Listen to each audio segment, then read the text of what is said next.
Hey guys, and welcome to today's Lost Art Guide video. This is the first video in a new series that I'm calling Cheap Bastard Builds. The goal here is to make your fresh 1325 character 333 when it comes to engravings without breaking your gold bank or swiping that credit card. Now this will work in any tier once you're a high enough item level to get the purple accessories. You'll get to 1325 pretty fast in tier 3. The dead zone is known between item level 1340 and 1370, and this build will actually last you pretty far beyond there. Most of the player base, especially below the 1400 mark, is not 333 or even close when you start examining people hanging around town or in those matchmaking duties. After 1370 to 1400, you're going to want to start thinking about improving on that build, but this will be good, make you look good, feel good for a long time to come, whether this is your main character or you're just gearing an alt. Gearing alts does make a huge difference. It helps a lot when it comes to farming and funneling mats to your main. It makes it a lot easier and a lot more fun. Today's Cheap Bastard build will cover the supports, both Bard and Paladin, as they're so similar. Keep in mind, this guide is about stats and engravings via accessories and ability stones, aka the things that'll cost you gold. Cheap bastards don't buy gems, just fuse your own drops from Chaos Dungeons, Boss Rush, and get them from the event rewards. For skills and runes, see the Maxroll website linked below. I may make a more in-depth guide to include that later on. This is not meant to be the most optimum way, this is meant to be both cheap and easy while still being effective. For stats, you want to prioritize swiftness with your secondary stat being specialization. Of course, you'll equip your class engraving, Blessed Aura, or Desperate Salvation. You'll need to have used the 20 purple books and got it up to where you need legendary to make this work. Now for your secondary engravings, you'll need to research certain combos on all the accessories, keeping that swiftness and specialization stat in mind. You're going to be looking at both price and availability for all 5 accessories.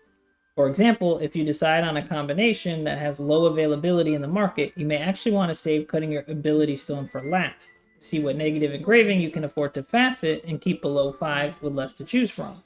If you cut that stone first, you may have even less options on what accessories you can purchase without making that red engraving active. On the other hand, if there's lots of availability, then you want to cut your stone first. If you're lucky and you get better than a 554 stone, the minimum for this build, you can go for +1 on some of the accessories instead of +2 and save on more gold. The minimum combo for 333 here is to have a 554 stone and all 5 accessories with +2 for each engraving that you've decided to pair with your class engraving. For supports, for secondary engravings, you're going to want to pick Expert and Awakening, but those are the most expensive together, so I recommend that you pick one of those engravings with one from these next 2 lists. I would prioritize something from either Heavy Armor. Now, Heavy Armor and Expert was pretty expensive on my server, so other choices are Spirit Absorption, which is great for both Paladin and Bard, and what I chose, Max MP Increase is a solid choice for Bard, while Drops of Ether and Vital Hit Point are decent alternatives for Paladin.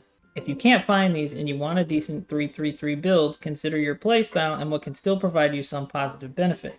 For example, before I finished my Paladin build, I had an Expert and Stabilized Status Stone drop. I used this at first because support, it's easy to keep your HP above 80%, which gives you a plus 16% damage boost at level 3. It's not ideal for a support build, but it's something. That's why you want to take a look at this secondary list of other possibilities, which includes Crisis Evasion, Fortitude, Emergency Rescue, Divine Protection. Nobody wants a dead support. Other alternatives include MP Regain, Explosive Expert, Magic Stream, and Barricade with all the shielding that you can do. I highly recommend that if you're using one from this last list of engravings, that you're at least pairing it with one of the most desired support engravings, Expert or Awakening. After you've researched your auction house, you should know what 2 engravings that you want to pair with your class engraving and be all set to cut your stone, buy your accessories, and stop looking like a total casual noob. I'll have more Cheap Bastard builds coming your way, starting with the Sorceress and the Glavier coming out next. Good luck, have fun, and thanks for watching. Help a bro quit his day job, drop a like, comment, and sub for more. I'll see you in the next one.